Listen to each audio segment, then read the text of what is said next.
Yep. So the J29 Coalition is specifically a network of theologically conservative ministry leaders seeking to disciple the American evangelical church in kingdom-shaped politics.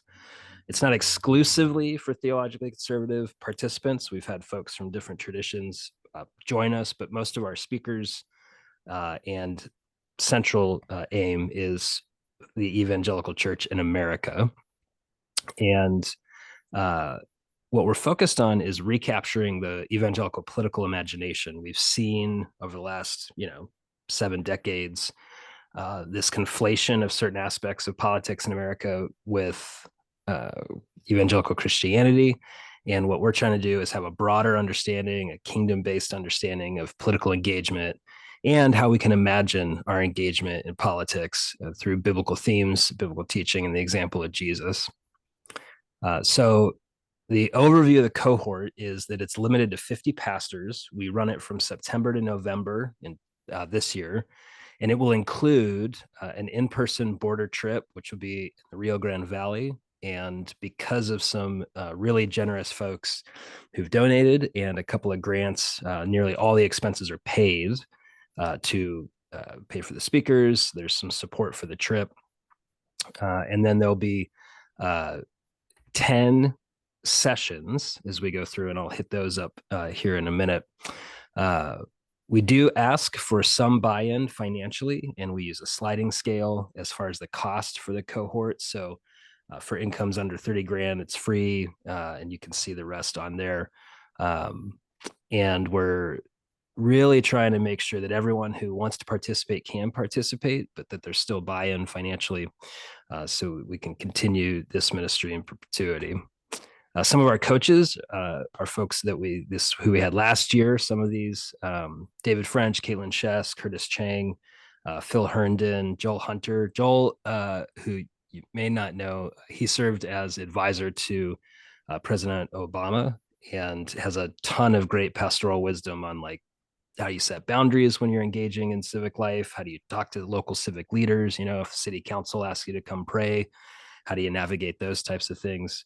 And then we have some other new speakers coming in this year that we're really excited about.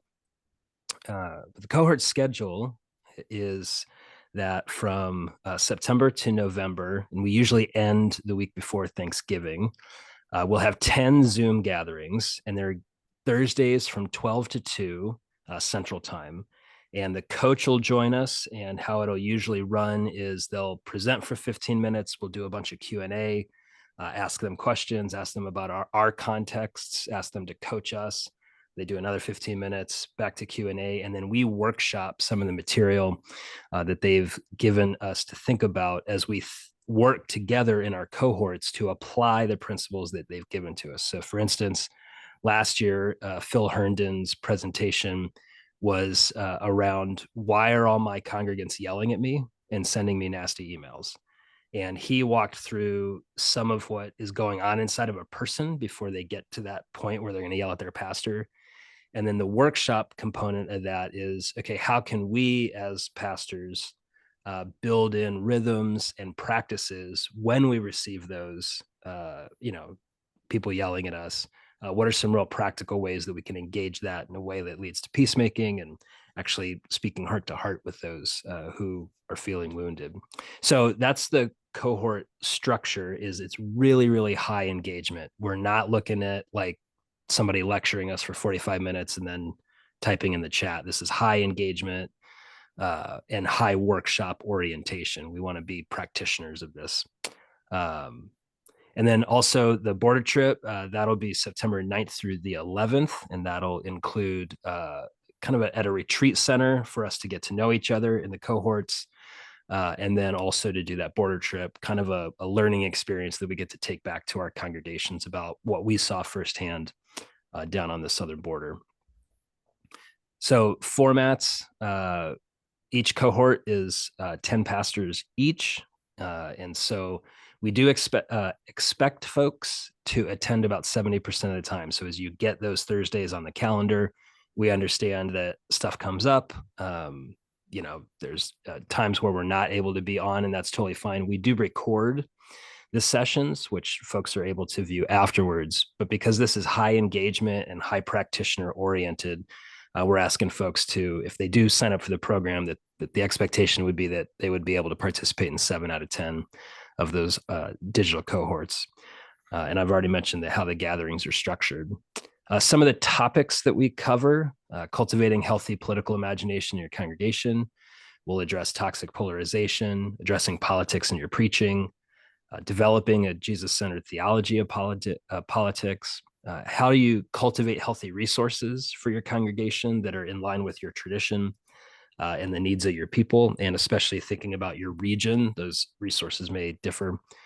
Soul care, political conversations, peacemaking, counseling and care for families impacted by extremism. Also, how do we talk publicly about politics without propagating partisanship? So when something happens in our community that we as a pastor might be asked to speak on, how do we speak on those issues without kind of winking at or accidentally advocating for some sort of political agenda that we don't mean to? So those are the type of topics that we're engaging with. We're looking at a holistic model for our churches. It's not just about preaching. It's also, day-to-day discipleship. How do you coach your elder board, your whatever your board is, or your leadership team looks like? How do you coach them? If there is going to be a culture shift in your congregation, what are some of the best practices to do that? Thinking about politics and political engagement. So those are the topics. And then next steps would be to register and join us for the program.